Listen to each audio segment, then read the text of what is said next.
देखिए, अभी तक प्राचीन इतिहास में हम आप सबको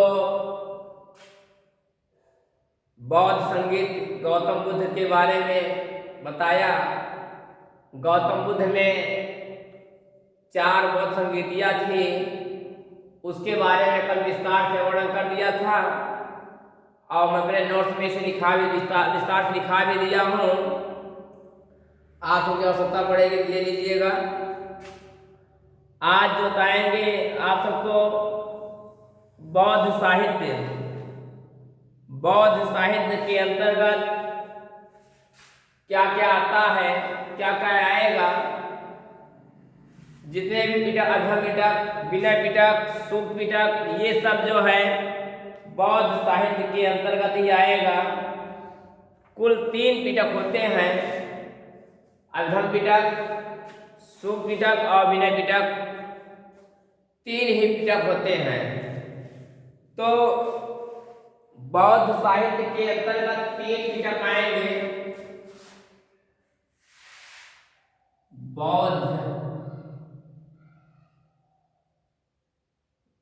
साहित्य। बौद्ध साहित्य के अंतर्गत हमने बताया आप सबको बौद्ध साहित्य में त्रिपिटक के नाम से जाना जाता है। बौद्ध साहित्य को त्रिपिटक के नाम से जाना जाता है। बौद्ध साहित्य को त्रिपिटक के नाम से जाना जाता है। बौद्ध साहित्य में जो त्रिपिटक है, नंबर 1 है सूक्त पिटक, नंबर 2 है विनय पिटक, विनय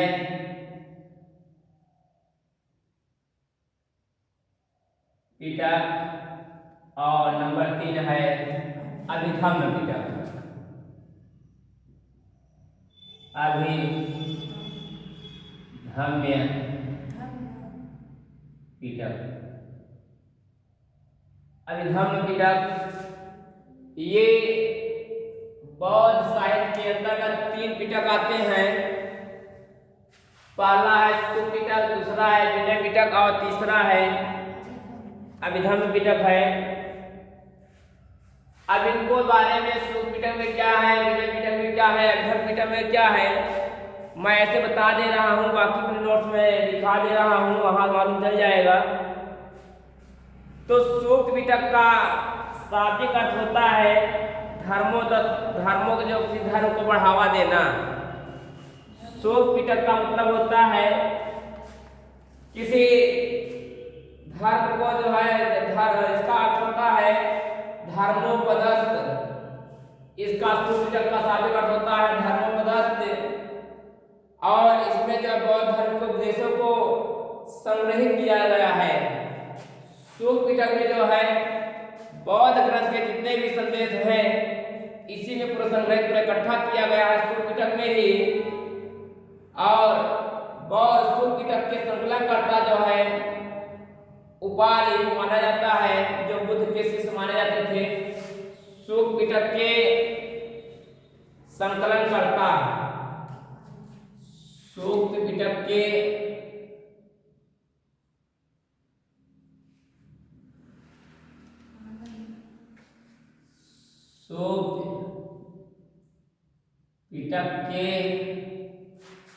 सूक्त पिटक के संलग्न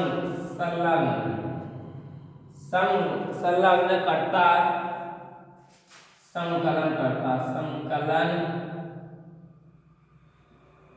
करता गौतम बुद्ध के करता सूक्त पिटक के संकलन करता गौतम बुद्ध के शिष्य उपालि को माना जाता है। उपालि लिखे हाँ, तो ये जो है शुक पिटक में जो है इनके संकलनकर्ता जो थे, जो है उपाली थे, बुद्ध के शिष्य थे। और देखिए शुक पिटक के बाद आता है विनय पिटक। देखिए शुक पिटक के भी संकलनकर्ता उपाली थे, विनय पिटक के भी संकलनकर्ता जो है उपाली थे।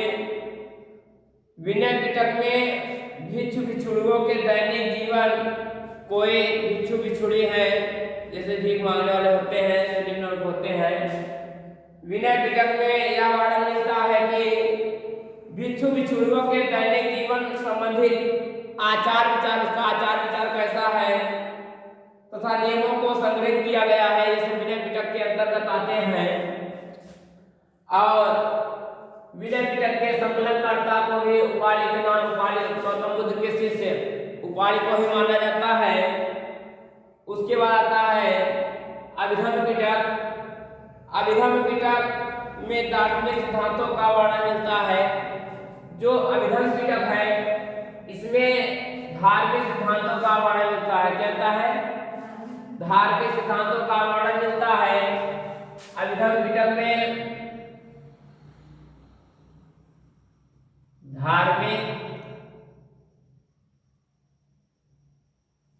सिद्धांतों का वर्णन मिलता है। अभिधम्म पिटक में जो है धार्मिक सिद्धांतों का वर्णन मिलता है। विनय पिटक में जो है भिक्षुणी और भिक्षुणियों के दैनिक जीवन के बारे में मिलता है।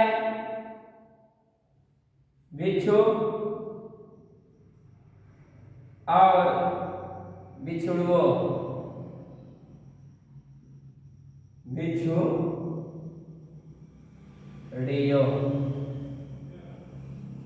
के दैनिक जीवन का वर्णन मिलता है। और शुक पिटक में धर्मोपद, धर्म को बढ़ा, धर्मोपद उपनिषद का वर्णन मिलता है, धर्म के उपदेश का। शुक पिटक में जो है धर्म के उपदेश का, इसका धर्म के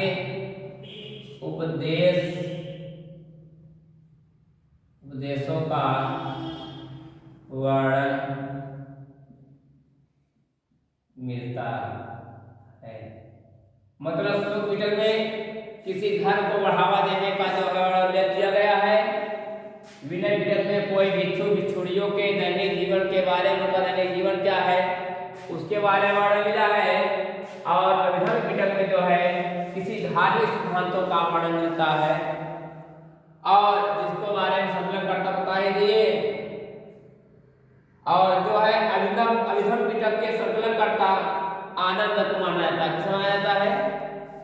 जो अभिधम्म पिटक के संकलनकर्ता है, इसके जो संकलनकर्ता है, संकलनकर्ता कौन? संकलनकर्ता आनंद कौन है?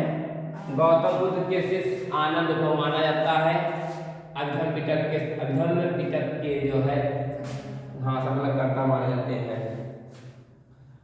संस्कृत भाषा में लिखे गए बौद्ध ग्रंथ जो है, जो अभिधम्म पिटक जो लिखा है, या जो संस्कृत भाषा में लिखा गया बौद्ध ग्रंथ है, यह संस्कृत भाषा में लिखा गया बौद्ध ग्रंथ है। अब आगे आता है बुद्ध चरित्र। बुद्ध चरित्र, बुद्ध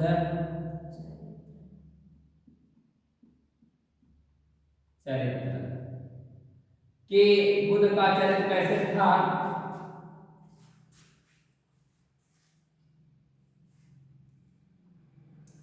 इसके रचयिता जो है अश्वघोष को माना जाता है। हाँ, बुद्ध चरित्र के जो है रचयिता जो थे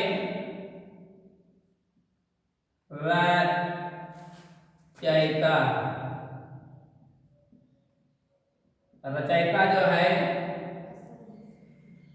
अश्व घोष को माना जाता है।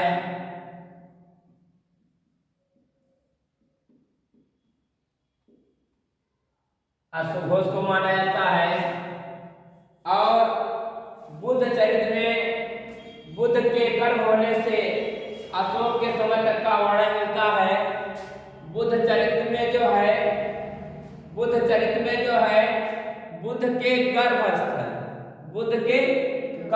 होने से अशोक के समय तक का वर्णन मिलता है। जब गर्भावस्था में थे तब से लेकर के जो है अशोक के शासन काल तक जो है बुद्ध के चरित्र के बारे में बताया। जैसे पूरे बुद्ध के चरित्र मतलब गौतम बुद्ध के बारे में प्रवर्णन, बुद्ध चरित्र के बारे में प्रवर्णन किया गया है। जब से गौतम बुद्ध गर्भ में थे और जब तक अशोक का शासन था तब तक पूरा वर्णन जो है बुद्ध चरित्र के अंतर्गत मिलता है।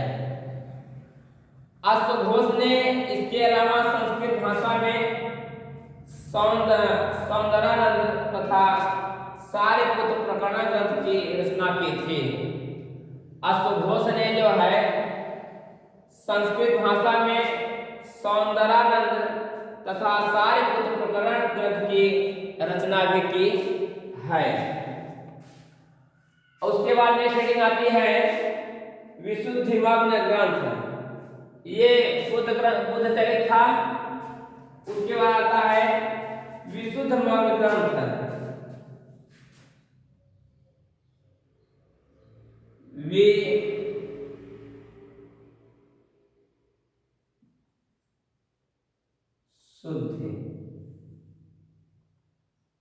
विशुद्धि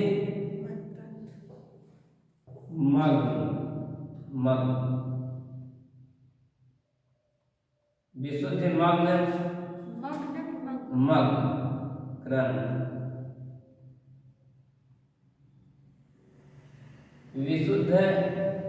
विशुद्धि मग्न ग्रंथ आता है।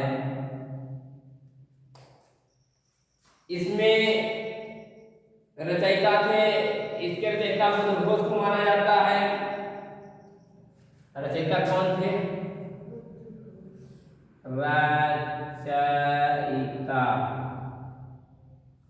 रचयिता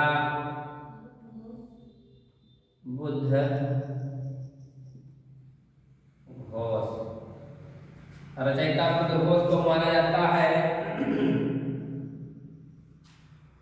ये जो विशुद्धमग्न ग्रंथ है यह हीनयान से संबंधित है। किससे है? हीनयान से संबंधित है। संबंधित है हीनयान से।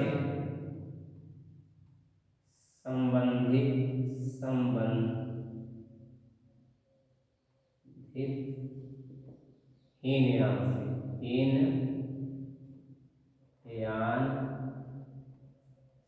से संबंधित है। हीनयान से संबंधित है। बुद्ध घोष ने 5वीं शताब्दी में इस ग्रंथ की रचना की थी। बुद्ध घोष ने जो है विशुद्धमग्न ग्रंथ की रचना जो है 5वीं शताब्दी में की थी। कब की थी? 5वीं शताब्दी में रचना की थी। 5वीं शताब्दी में रचना कर दी थी। और अभिधम्म घोष इसकी रचना वसुबंध ने की। जो अभिधम्म घोष आता है, विशुद्धमग्न ग्रंथ आता है, आने के बाद एक आता है अभिधम्म पिटक के बाद अभिधम्म घोष आता है। अभिधम्म घोष इसकी रचना जो है वसुबंध ने की थी।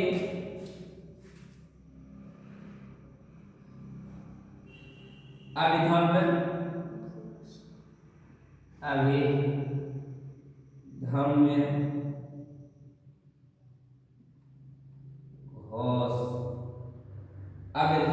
घोष इसकी रचना वसुबंध ने की। वसु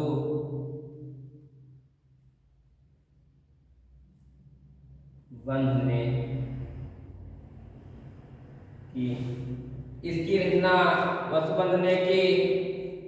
ये पहला था, ये दूसरा था, ये तीसरा था। उसके चौथा आता है ललित विस्तार। क्या आता है? ललित विस्तार। ललित विस्तार यह भाषा संस्कृत का है। वर्णन बुद्ध के जीवन का वर्णन है। इसमें बुद्ध के जीवन के बारे में वर्णन मिलता है। जीवन के बारे में वर्णन मिलता है। ललित विस्तार जो है, ललित विस्तार में जो भाषा यह जो है, ललित विस्तार जो भाषा जो है यह संस्कृत भाषा है। कैसी भाषा है? ललित विस्तार जो भाषा है संस्कृत भाषा है। यह जो भाषा है संस्कृत भाषा है। और जो है इसका वर्णन बुद्ध के जीवन का वर्णन, जो ललित विस्तार का वर्णन मिलता है बुद्ध के जीवन के वर्णन से मिलता है। बुद्ध के जीवन के ललित विस्तार का वर्णन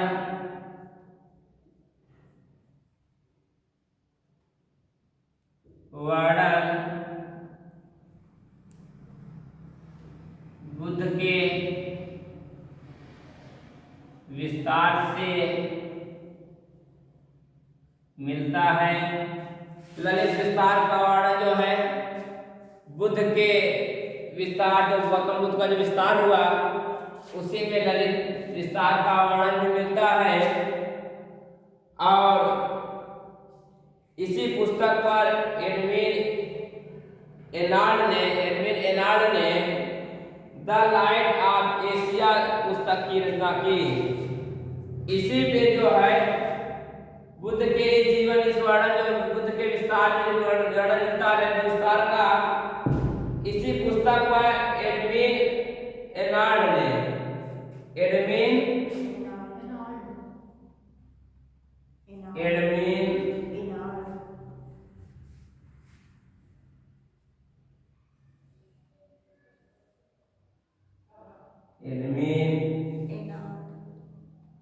एनार्ड ने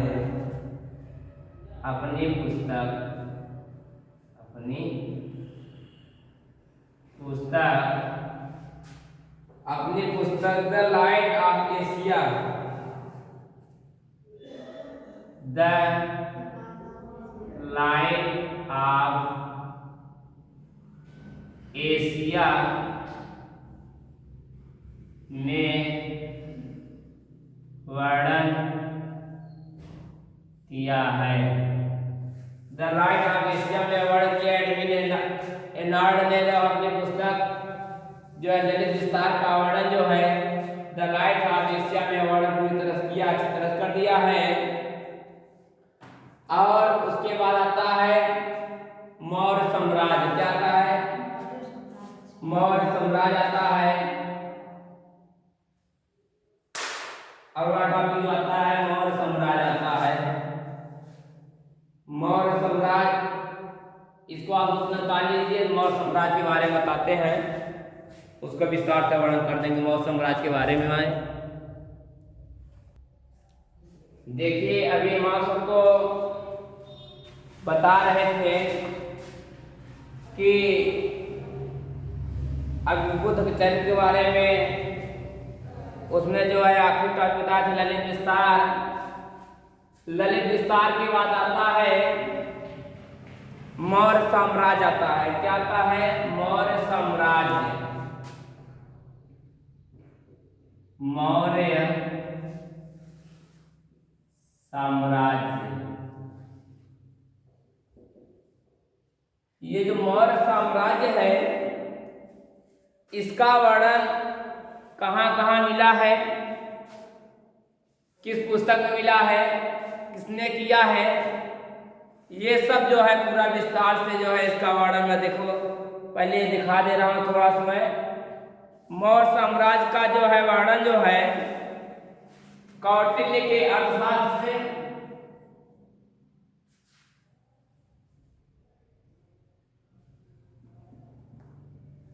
कौटिल्य के अर्थशास्त्र, कौटिल्य के अर्थशास्त्र, मैग्नेटिस के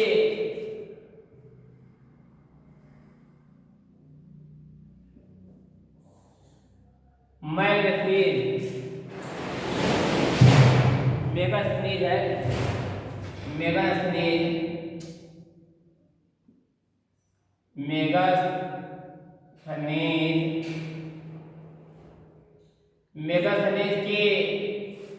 मेगास्थनीज की जो है इंडिका में, मेगास्थनीज की इंडिका में,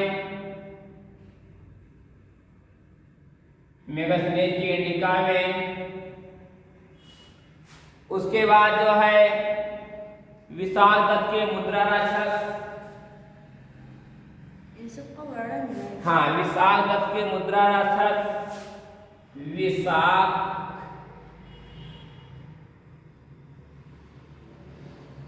दत्त की मुद्रा राक्षस और रुद्रदामन के जूनागढ़ अभिलेख, रुद्रदामन के जूनागढ़ अभिलेख, रुद्रदामन के जूनागढ़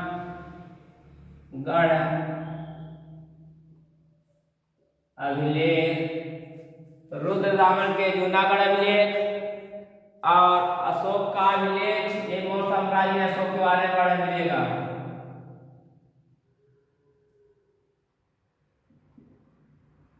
अशोक का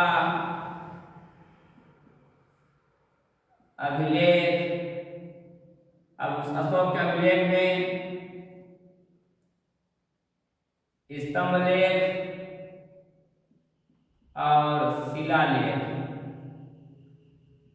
शिलालेख का वर्णन मिलेगा।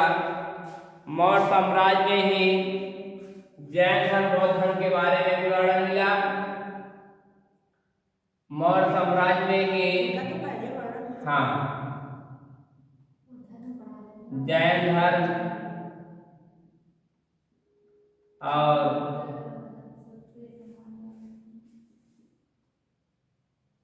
बौद्ध धर्म का वर्णन जो है मौर्य साम्राज्य में ही मिलता है। और मौर्य साम्राज्य के संस्थापक चंद्रगुप्त मौर्य को माना जाता है। मौर्य साम्राज्य के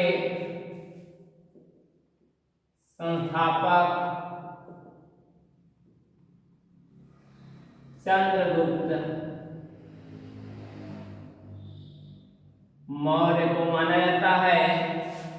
मौर्य साम्राज्य संस्थापक चंद्रगुप्त मौर्य को माना जाता है। उसके बाद देखिए बारी बारी से थोड़ा थोड़ा बता दे रहा हूं। चंद्रगुप्त मौर्य के साम्राज्य में जो है सबसे पहले कौटिल्य के अर्थशास्त्र में क्या क्या मिलता है मैं दिखा दे रहा हूं। मौर्य साम्राज्य के बारे में जानकारियां प्रमुख स्रोत में लिखित है, कौन कौन से हैं मैं इसे वही पूरा जो विस्तार दिखा दे रहा हूं। मौर्य साम्राज्य के बारे में कुछ 6 प्रकार के 6 जगह से जो है मालूम चलता है कि मौर्य साम्राज्य था। 6 स्थान से मालूम चलता है कि मौर्य साम्राज्य था। कौन कौन से? पहला है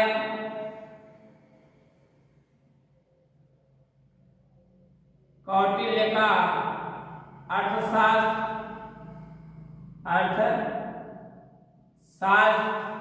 कौटिल्य का अर्थशास्त्र और विशाल दत्त की मुद्रा राक्षस। दूसरा है विशाख दत्त की मुद्रा राक्षस। तीसरा मौर्य साम्राज्य का उल्लेख मिलता है मेगास्थनीज की इंडिका में। मेगास्थनीज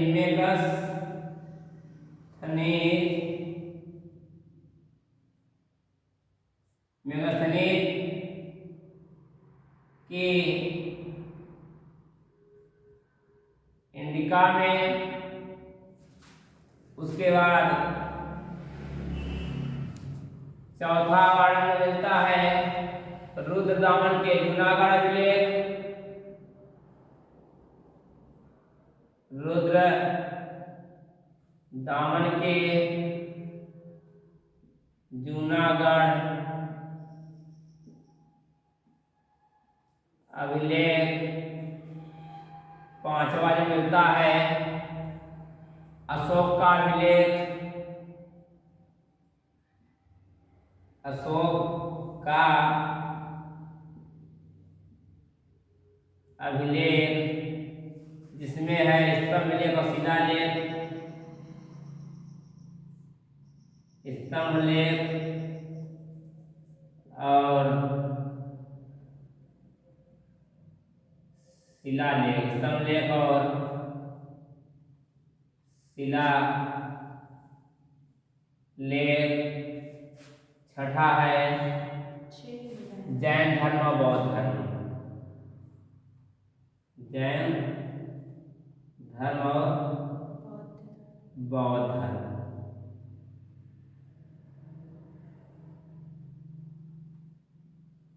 मौर्य साम्राज्य का जो है विस्तार इन्हीं 6 जगहों से, इन्हीं 6 स्थानों से, इन्हीं 6 लोगों में से पूरी तरह से मिलता है।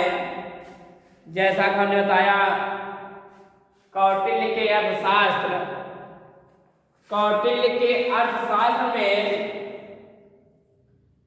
राजनीतिक विज्ञान की पुस्तक, कौटिल्य के अर्थशास्त्र में राजनीतिक विज्ञान की पुस्तक। कौटिल्य का अन्य नाम जो है विश्रुगुप्त या चाणक्य भी था। कौटिल्य का अन्य नाम जो है विश्रुगुप्त या चाणक्य था। विश्रुगुप्त या चाणक्य। कौटिल्य का अन्य नाम थोड़ा देख लीजिए।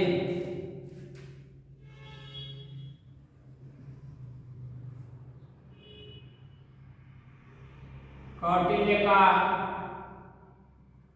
अन्य नाम